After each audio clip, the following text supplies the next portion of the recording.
अब हम देखने वाले हैं आज का हमारा नेक्स्ट क्वेश्चन, जिसका नाम है city and fireman Vincent.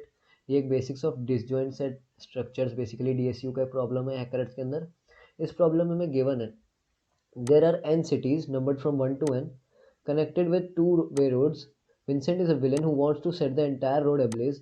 For each city there is a certain risk factor. अब ये जो रिस्क फैक्टर है ना हमारा, ये काफ़ी इंपॉर्टेंट रोल करेगा, तो इस पे ध्यान रखना क्वेश्चन में। But once the city C is set ablaze, all cities that can be reached C from the that set will ablaze immediately. Basically अब इससे हमें हिंट क्या मिल रहा है कि अगर हमें कोई पर्टिकुलर सिटी को हम मतलब अगर सेट ablaze हम कर देते हैं उस सेट को, तो उससे जाने वाली उसके मतलब रास्ते में जाने वाली जितनी भी सिटीज़ होंगी ना, वो सारी की सारी क्या हो जाएंगी, ablaze सेट हो जाएंगी। तो इससे क्या होगा ना कि मतलब अब इससे हिंट हमें मिल रहा है कि अगर हम इसमें कनेक्शंस कोई ablaze कर रहे हैं, तो फिर हमें क्या करना है इसमें, जो भी हम जैसे अब ये जो सी पर्टिकुलर जो ये सी सिटी है, इससे मतलब इसके कोरस्पॉन्डिंग जितनी भी रोड्स होंगी अगर हम उसको एक सेट में डाल लें, है ना, और फिर अगर हम इस सी को एब्लेज सेट करते हैं, तो उससे रिलेटेड जितने भी सेट में वैल्यूज होंगी वो सारी की सारी एक साथ क्या होंगी, वो सारी की सारी एब्लेज सेट हो जाएंगी। ठीक है, तो अब इस ये तो हमने समझ लिया कि इसमें डीएसयू कैसे लग रहा है, इसका हिंट मिल गया हमें। अब overall risk factor of setting some number of cities ablaze is the sum of risk factors of each city ablaze. अब अगर हम मान लो कोई एक पर्टिकुलर सिटी को हटाते हैं, तो उससे हटने वाली जितनी भी सिटीज होंगी ना, वो क्या होंगी, वो भी सारी हट जाएंगी। मतलब अगर हमने कोई एक पर्टिकुलर सिटी को हटा दिया, तो उसके रास्ते से जाने वाली जितनी भी सिटीज होंगी वो सारी की सारी भी हट जाएंगी। तो इसका मतलब यही है। और ओवरऑल जो रिस्क फैक्टर आएगा उस सिटी को हटाने का, वो कितना आएगा, जितनी भी बाकी की सिटीज हटेंगी ना उन सब का भी सम। ठीक है, तो ये तो हमने समझ लिया कि अब होल टाउन को अगर उसे मिनिमाइज करना है, यानी कि अगर उसे होल टाउन को हटाना है, तो वो क्या करेगा, उसका मिनिमम रिस्क कितना होगा, उसका मिनिमम रिस्क ही हमें बताना है कि वो कितना हो सकता है। ठीक है, तो एक काम करते हैं, अब इसको लेके ना अपने इनपुट की तरफ चलते हैं। सबसे पहले ये जो हमारे पास 4 था, ये क्या है, नंबर ऑफ सिटीज। ये हमारे पास 4 हमारे पास नंबर ऑफ सिटीज दे दी, और हर एक सिटी की रिस्क वैल्यू दे दी, है ना, रिस्क फैक्टर।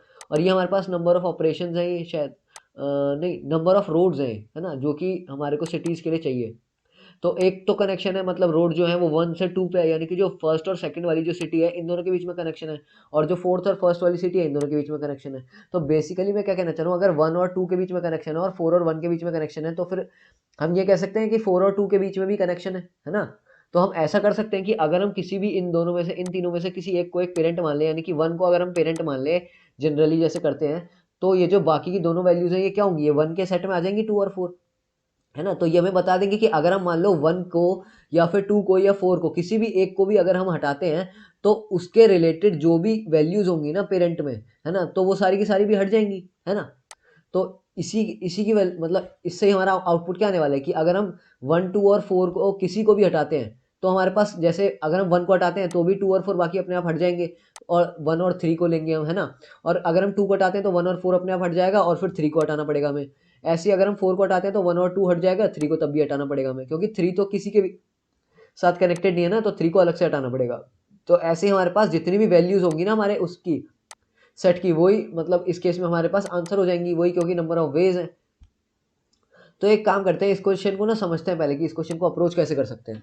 तो अप्रोच करने के लिए हमें क्या करना है, एक चीज़ ध्यान रखनी है कि जैसे मान लो अगर हमारे पास ये रिस्क फैक्टर्स हैं, है ना, ये मतलब ये बेसिकली क्या है, रिस्क फैक्टर्स ई से डिनोट कर रहे हैं, तो ये हमारे पास क्या है, रिस्क फैक्टर्स है।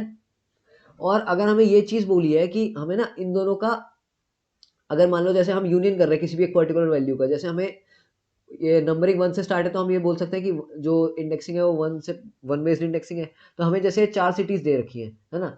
तो अगर हमें मान लो कि इसको हटाना है ना, और हमें पता है कि जो ये 2 है ना, मतलब इनपुट के हिसाब से 1 2 और 3 ऐसे है, ओ सॉरी 4 ऐसे है और 3 अलग है एक सेट में, है ना।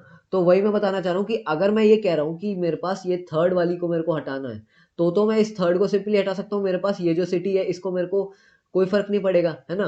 लेकिन अगर मान लो मैं इस सेकंड वाले को हटाता हूँ सिटी को, तो इससे जाने वाली कितनी रोड्स हैं, मतलब इससे जाने वाली कनेक्टेड कितनी सिटीज हैं, एक फर्स्ट सिटी है और एक फोर्थ सिटी है, तो ये भी अपने आप हट जाएंगी क्वेश्चन के अकॉर्डिंग। तो मेरे को बची हुई कितनी हटानी पड़ेगी, बस एक ही हटानी पड़ेगी। तो इस केस में मेरे पास जो आंसर आएगा वो इन दोनों का ही सम आएगा, है ना। तो मेरे पास मिनिमम जो है 6 ही आने वाला है आंसर, क्या मिनिमम जो हमारे पास रिस्क फैक्टर है ना। तो अब मिनिमम रिस्क फैक्टर तो मेरे को पता चल गया कि 6 आने वाला है, लेकिन इसको करने का तरीके कितने हैं 6 लाने के। तो मेरे पास एक 3 तरीके हैं, या तो मैं 1 को चूज़ कर लूँ तो 2 4 हट जाए, 3 आ जाएगा, 3 और करेंगे, ऐसे ही 2 और एक 4। तो इससे मैं समझाना क्या चाह रहा हूँ, मान लो अगर मेरे पास यहाँ 5 और होता है ना, मेरा 5 जो है वो 3 से कनेक्टेड होता। तो मैं क्या कहना चाह रहा हूँ कि अब अगर मैं इस मतलब अगर मैं ऐसे देखूँ कि ये मेरे पास 1 2 4 है और ये 3 और 5 है, तो अब अगर मैं इसको चेक करूँ कि मेरे पास अगर मैं 1 हटाता हूँ तो ये मेरे पास पूरा हट जाएगा, है ना। अगर मैं इन तीनों में से कोई भी एक हटाता हूँ तो मेरे पास पूरा हट जाएगा, और फिर मेरे को इसमें से कोई एक हटाना पड़ेगा तो ये हट जाएगा। तो मेरे पास टोटल जितने नंबर ऑफ डिसजॉइंट सेट्स होंगे ना, उतने ही मेरे पास वेज होंगे करने के, क्योंकि अगर मैं किसी भी एक सेट को हटाऊंगा तो मेरे पास उससे रिलेटेड जितनी भी वैल्यूज हैं वो सारी हट जाएंगी अपने आप, है ना। तो ये तो मेरे को पता चलेगा कि इसमें डिसजॉइंट सेट कैलकुलेट करना है, ठीक है। अब जितने भी सेट्स होंगे डिसजॉइंट सेट्स, अब उसमें मेरे को मिनिमम वैल्यू चाहिए, मिनिमम रिस्क। तो मैं मिनिमम के लिए क्या करूंगा, हर एक जो वेरी वैल्यू होगी ना, मैं ऐसे करूंगा कि मैंने मान लो कोई एक पर्टिकुलर एन चूज किया, मैंने मान लो 1 चूज कर लिया। अब मैं 1 का पेरेंट जो है उसको फाइंड करूंगा कि जो मेरे पास 1 वाला जो सेट है, जैसे मेरे पास यही दो 1 है ना, तो जो मेरे पास 1 वाला सेट है, क्या अगर मैं इसको रिस्क मान लूं, है ना, अगर मैं इसको रिस्क मान लूं तो मेरे पास क्या मतलब कितनी वैल्यूज बन रही है जो कि क्या करेंगी, रिस्क 1 देंगी, ठीक है। तो अब इसमें तो एक ही वैल्यू बन रही है जो रिस्क 1 दे रही है।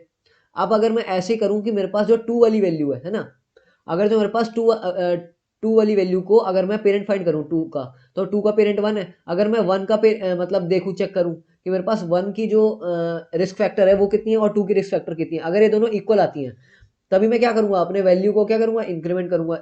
इसका मतलब मैं कहना क्या चाह रहा हूं कि मैं हर एक 1 से लेके n तक नंबर को ना एक रिस्क फैक्टर मान के चलूंगा, कि अगर मैं इस रिस्क फैक्टर को लेता हूं, है ना, अगर मैं इस रिस्क फैक्टर को किसी पर्टिकुलर आई रिस्क फैक्टर को चूज करता हूं, तो उसके कोरस्पॉन्डिंग जितने मेरे पास नंबर ऑफ वेज बनने वाले हैं ना, मैं उसको कैलकुलेट करूंगा। जैसे मैंने मान लो इस 2, जैसे मैंने मान लो इस 4 को वो कर लिया, रिस्क फैक्टर माना, मैंने देखा कि इसका जो पेरेंट है 1, है ना, क्योंकि मैं पेरेंट में ही चेक कर पाऊंगा, क्योंकि अगर मैं मान लो इसको हटाऊंगा तो इससे इससे हटने वाली कौन सी सिटीज होंगी, वही जो इस सेट में होंगी। तो मैं वही करूंगा जो मेरे पास इस पेरेंट का होगा ना, इस पेरेंट का मैं ई चेक करूंगा, बेसिकली इसका रिस्क फैक्टर चेक करूंगा। अगर ये दोनों इक्वल होते हैं तभी मैं क्या करूंगा, अपने जो आंसर है ना मेरे पास, जो मेरे पास मैं अपना काउंट एक मेंटेन करूंगा, जो मेरे पास काउंट आएगा ना, मैं उसमें इंक्रीमेंट कर दूंगा।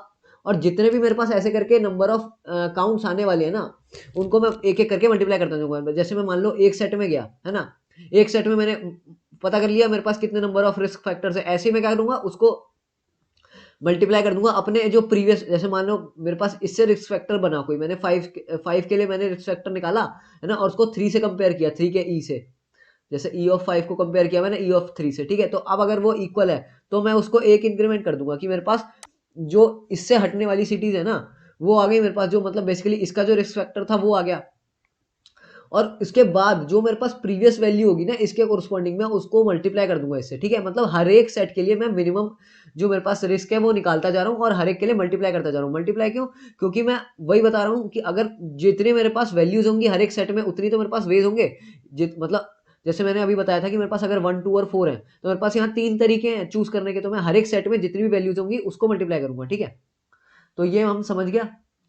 तो बेसिकली हम समझ गए कि कैसे इस क्वेश्चन को अप्रोच करना है। तो अब चलते हैं अपने क्वेश्चन की तरफ। अब एक चीज़ और यहाँ ध्यान रखनी है कि जो कंस्ट्रेंट्स है ना, वो कह रहे हैं कि मतलब काफ़ी बड़े हो सकते हैं, तो इसलिए हम हर एक मल्टीप्लिकेशन पे क्या करेंगे, अपने वैल्यू को मॉड लेके चलेंगे, ठीक है। तो हमने सबसे पहले क्या किया, अपने नंबर ये जो सी इन है, बेसिकली जो हमारे पास एन है, एन क्या है हमारे पास, टोटल नंबर ऑफ सिटीज़। मैंने सिटीज़ इनपुट ली और एक सेट बना दिया, जैसे हम नॉर्मल डीएसयू में करते हैं। वैसे ही सेट बनाने के बाद क्या करेंगे, हमारी जो वैल्यूज़ हैं रिस्क फैक्टर्स हैं उनको इनपुट ले लिया, फिर हमने नंबर ऑफ रोड्स जो है उनको इनपुट ले लिया, फिर हर एक रोड के लिए चेक करेंगे कि उस पर्टिकुलर रोड के लिए हमारे पास कितना रिस्क फैक्टर बन रहा है, ठीक है। वही मैंने बताया था, अगर मैंने यू और वी को इनपुट लिया तो उस यू और वी का जो पेरेंट आएगा, मतलब ये तो वही यूनियन करने का तरीका है कि हम सबसे पहले क्या करेंगे, यू और वी को यूनियन कर देंगे, कि अगर हमने पेरेंट फाइंड किया और पेरेंट फाइंड अगर करने का दोनों पेरेंट अलग आ रहे हैं, तो हम चेक करेंगे कि जिसका रिस्क फैक्टर कम होगा ना, हम उसको पेरेंट बनाएंगे। क्यों, क्योंकि हमने क्वेश्चन में गिवन है कि जो मिनिमम रिस्क फैक्टर है ना, वही हमारा आंसर होगा। तो इसलिए मैं चेक करूंगा कि जब भी मैं यूनियन करूंगा ना, तो जिसका रिस्क फैक्टर कम होगा, जैसे इस केस में क्यू का जो रिस्क फैक्टर है वो कम है, तो जो क्यू है वो पेरेंट बनेगा किसका, पी का। और अगर इसका उल्टा हो गया तो फिर हम इसका ही रिवर्स कर देंगे, ठीक है। तो ये तो हमने कर लिया यूनियन। अब एक चीज और करनी है हमें, जैसे यूनियन तो हमने कर लिया, हमने पता कर लिया कि हर एक जो हमारे पास नंबर है उसके कोरस्पॉन्डिंग जो पेरेंट है ना, मतलब वो कौन सा मिनिमम है, तभी हमने यूनियन किया है कि जो दोनों में से मिनिमम होगा। हमने हर एक सेट के लिए जो मिनिमम पॉसिबल हमारे पास रिस्क फैक्टर आने वाला था वो हमने कैलकुलेट कर लिया। अब हम एक पूरे में एक फॉर लूप लगाएंगे, एन मतलब एन तक चलाएंगे। क्यों? क्योंकि मैंने अभी बताया था कि अगर हम 1 से लेके एन तक मैं मतलब चूज कर सकता हूँ कि मेरा रिस्क फैक्टर कितना बनने वाला है। तो रिस्क फैक्टर मेरा जो मैं हर एक के लिए चेक करूंगा कि जो मेरा जैसे ith पोजीशन है ना, अगर मैं इसका लीडर देखूं तो जो मेरा अगर लीडर की जो मेरे पास रिस्क फैक्टर है और जो उस पर्टिकुलर इंडेक्स पे जो रिस्क फैक्टर है अगर वो इक्वल आते हैं तभी मैं उसको इंक्रीमेंट करूंगा। मैंने अभी समझाया था अपनी अप्रोच में, है ना। और जैसे ही मैं मतलब ये मैंने क्या किया, सारे उस पर्टिकुलर सेट के लिए क्या किया, हमने जो रिस्क फैक्टर था, जो वो पर्टिकुलर का रिस्क फैक्टर था ना, उसको मैंने इंक्रीमेंट कर दिया। मतलब उस पर्टिकुलर सेट के लिए मेरे पास मिनिमम रिस्क फैक्टर कितना आ सकता है वो मैंने कैलकुलेट कर लिया यहाँ से, है ना। तो ये तो मेरे पास हर एक मैंने एक फॉर लूप लगाया एन तक के लिए, ये मेरा उससे हो गया, ठीक है। अब मेरे पास जितनी भी वैल्यूज अब मेरे मैप में आई है ना, मतलब मैप के कोरस्पॉन्डिंग जितनी भी वैल्यूज हमने स्टोर करी है वो क्या है, हर एक रिस्क फैक्टर की मतलब मिनिमम वैल्यू, सॉरी हर एक वैल्यू के लिए मेरे पास रिस्क फैक्टर कितना हो सकता है ये हमने कैलकुलेट कर लिया, ठीक है। मैंने बताया था भी हर एक सेट के लिए मेरे पास मिनिमम रिस्क फैक्टर मैंने कैलकुलेट कर लिया इससे। तो अब बेसिकली ये जो मेरे पास एम है ना, मैं इसको ही ट्रेवर्स करूंगा और जितने भी मेरे पास वैल्यूज होंगे ना मैप में वो क्या रिप्रेजेंट कर रहे हैं वही मैंने बताया था, है ना।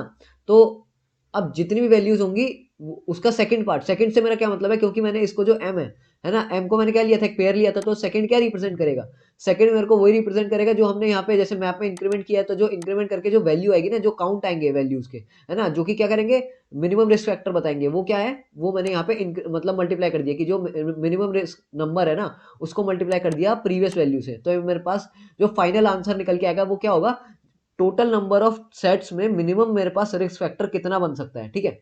तो ये हो गया और लास्ट में हम मॉड कर देंगे, और ये मॉड तो हम प्रीवियसली भी करेंगे, क्यों, क्योंकि हो सकता है कि इसके मल्टीप्लिकेशन में भी हमारे पास बड़ा एक आंसर निकल के आ जाए। तो बस हमें इतना ही करना था इस क्वेश्चन में, एंड थैंक यू।